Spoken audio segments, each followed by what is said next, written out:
Jo nipa nya wasi nipa asem na kan say nipa nya wasi nipa promo trade so kwa na betna nipa nya wasi be nipa ide sem fa ya boy nipa nya wasi bo nipa da se ni wasase so bo modern G receipt ya saba biom ati ase so subscribe to channel bo modern subscribe leave a comment our comment ni here but comment positive share your opinion and you be no problem but insult ni mp and the atam no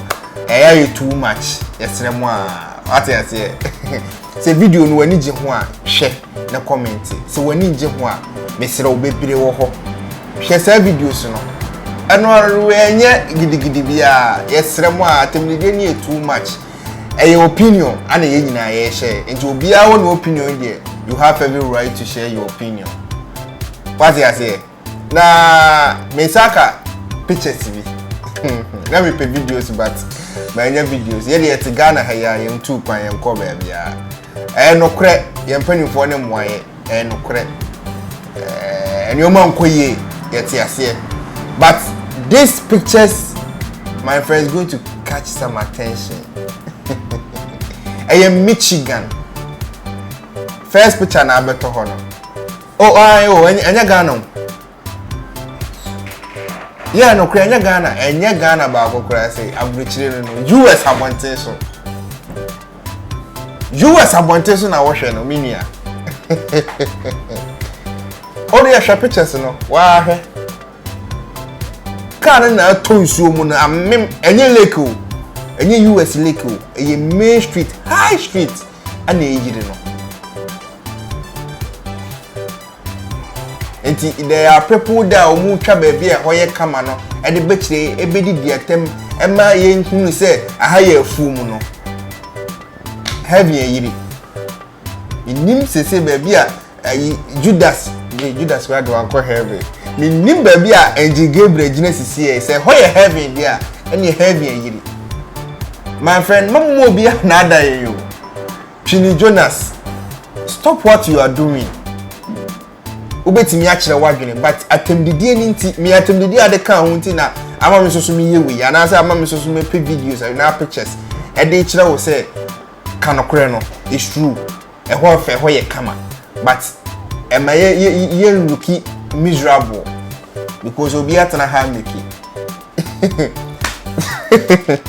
abrochire no all your pictures no hwe enye submarine articulator and you na mem no a whole articulator the 16 ties as of 24 ties no hwe na esuo agiri amem no the air kan nyina enye hypocrisy enye hypocrite na me yo but I'm trying to let the youth say no praise who yasa my kan baby anjoye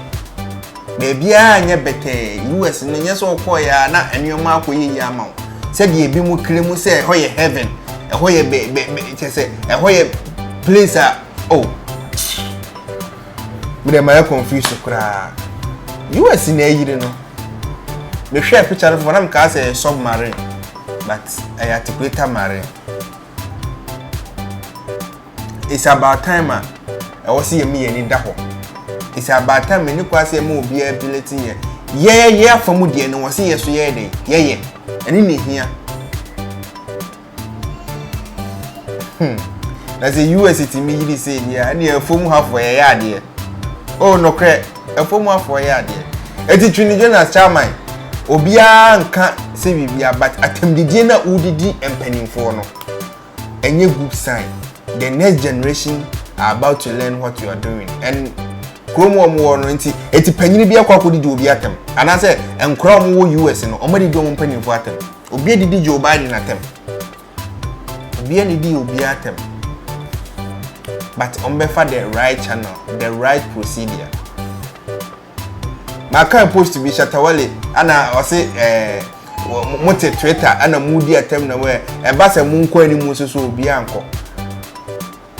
insulting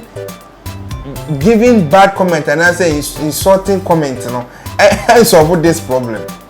se kwa men kroma sabe na social media ho ana otena Twitter any Facebook ana pray for freedom and come yin so England for the bema no okọ enimu And this Twene Jonas, if you really want Ghana well, calm down, then push. USA yiri. Ya beto aso yesere mo comment no mama enye kire wadwene. US amahu se eyiri ana meka ho asem.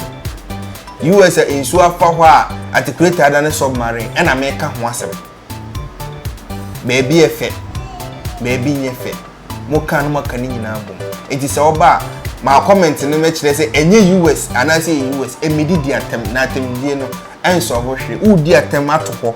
Then in Chirimano so abehunu na ya atem di family emwaye yeserem we positive o se obo nipa bomodin jiri seat nipa nsuro nyame agikosua nipa nti nipa nko heaven